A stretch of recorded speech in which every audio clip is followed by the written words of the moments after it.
Did you know that Jamaica's election debates are funded by the USA?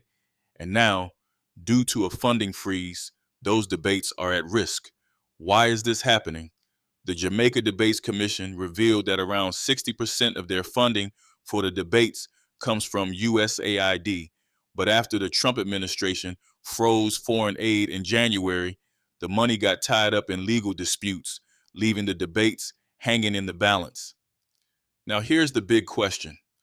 Why is Jamaica, a fully independent country, depending on foreign aid to fund something as fundamental as our own election debates?